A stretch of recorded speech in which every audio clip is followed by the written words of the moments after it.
What is up, Scentsy fans? It's Patricia, and today I have a different kind of video. I'm behind the camera today. Drew is in the background watching me, and we're in our kitchen, and we're gonna make some samples of the May Scent of the Month coconut blossoms. So, I haven't smelled this yet, but I thought I better smell it before I make samples.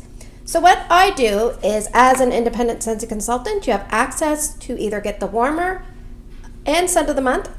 You could get the Scent of the Month, or you could choose to forego on both. I get the Scent of the Month kit and split it with my director. So this month it was my turn to get the Scent of the Month kit. So I have 3 bars, the pods, and I have the flyers. And what we do is we take turns charging the kit, and then we just divvy it up. And it works out better that way because I don't have an abundance of bars to use up or sell, etc. So let's look at the flyer, and there's a picture of the warmer here on the flyer. And these are Canadian prices that you're going to see inside, but let's read the scent description for coconut blossoms.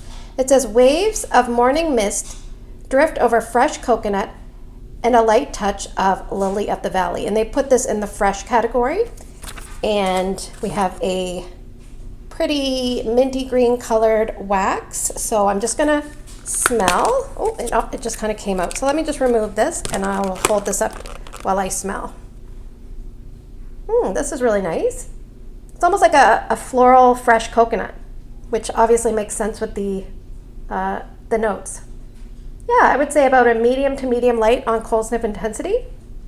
I'm getting about almost like a little salty mist, but a freshness. I'm not sure if it's salty, but it's very fresh, but it's balanced nicely with the coconut and the floral. So it's a little bit of all those things. I think I'm really gonna like this. So what I will do is show you, I'm just gonna plug in this hot plate. And what I do is I put some cubes in the dish.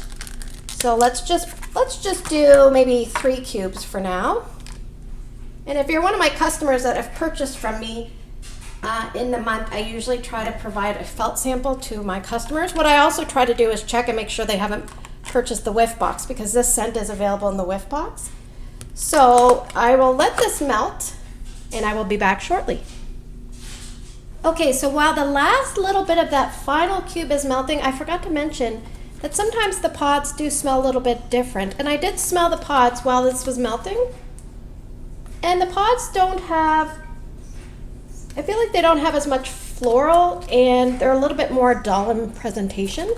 This overall scent is a very light presentation, although not light in intensity, if that makes sense. It's like an uplifted, pretty scent. So anyway, in the dish, we have 3 cubes melted. Now what I have is I have some felt samples here from Scentsy. And there's Drew in the background. I have tweezers. I have some little bags from the dollar store. I have my stickers that I use as my labels.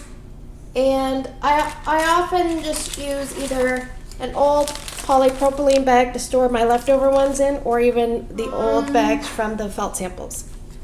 All right, now I did put a layer of wax paper down, and I've actually used up the last bit of my wax paper, so I'll have to buy more. So all I do is I just take one of the Scentsy thingamajigs, whatever they're called, felts. I dip it in for about 3 seconds. Now, I usually try to let most of it drip off, and you can see where I'm holding it in the corner. Then what I usually do is I take my next one and I just kind of dab a little bit of the excess off on that. I lay it on the wax paper. I do the next bit. All right. Now, sometimes what you can do is you can tilt it so you don't have as much. But see, sometimes you have to go back in and get a little bit more, and then it'll kind of fill in the majority of the way. So again, I take my next one. That one I didn't do the greatest, but sometimes it's a little bit harder when you're doing it for camera purposes. So pretend we've done that. Now 6 samples usually come from a cube, give or take, sometimes 5, sometimes 6. So we'll roughly get about 18. And guess how many stickers are on the sheet? 18. So So what I usually do is I just take, once these are all dry, let them fully dry. I take however many samples I have, I lay out all my bags, and then I take one of these and I just stick it on the bag. And once the sample is fully dry, I put it in here. And I use felt samples because they don't melt in the mail, they're thin, so postage is usually reasonable. As soon as you get past a certain thickness, you're into expensive postage. So anyway, what I'll do is I'll put this scent in for Tester Tuesday voting. I'm looking forward to warming it actually. So that's Coconut Blossoms. As I head off, I will put some pictures of the warmer of the month, which I did not pick up, but the warmer of the month is called Butterfly Wings, and it's really pretty. So thanks for watching. I hope you have a great day in your neck of the woods. Take care, and I'll see you guys in the next video.